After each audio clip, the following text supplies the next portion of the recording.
গেল দেড় দশকে আওয়ামী সরকারের আমলে দুর্নীতি আর কারসাজিতে ধ্বংস হয়েছে আর্থিক খাত। আর এর বড় ভুক্তভোগী হচ্ছে ব্যাংক খাত, যে খাত থেকে বিগত সরকারের লোকেরা পাচার করেছে 28 লাখ কোটি টাকার বেশি।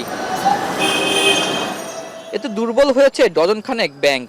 এস আলম, নজরুল ইসলাম মজুমদার বা সালমান এফ রহমানের মতো কিছু গোষ্ঠী বা ব্যক্তি স্বার্থে অনেক আইন হয়েছে। এতে খেলাপি ঋণ হয়েছে প্রায় 3 লাখ কোটি টাকা।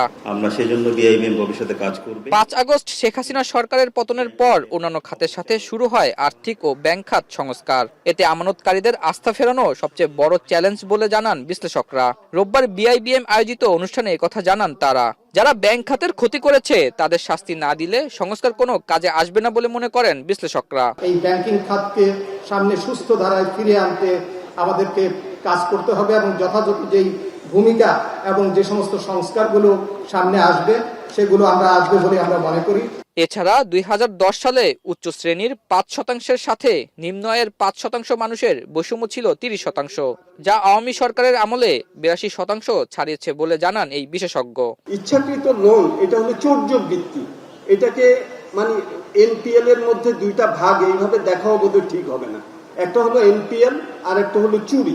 এটা একটা ক্রাইম এবং এটাকে ক্রাইম হিসাবেই কিন্তু আমাদেরকে দেখতে হবে এবং আমাদেরকে এমন ব্যবস্থা করতে হবে যাতে আগামীতে এটা করার সাহস কারণ না হয়। এ সময় বাংলাদেশ ব্যাংকের গভর্নর বলেন, ব্যাংক খাতে সুশাসন প্রতিষ্ঠা করতে হবে। আমানতকারীদের আস্থা ফেরাতে না পারলে ব্যাংক খাতে আরো ক্ষতি বাড়বে।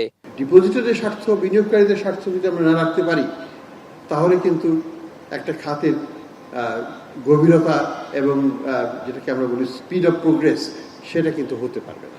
অর্থনীতিবিদরা বলেন, ভালো আর্থিক খাত ভালো রাজনীতি, আর ভালো রাজনীতি না হলে যে কোনো সরকারেরই 5 আগস্টের মতো অবস্থা হবে বলে জানান তারা। আমাদের কতজন মানুষ প্রতিটা ব্যাংকে। আতাউর নিয়ন, এখন, ঢাকা।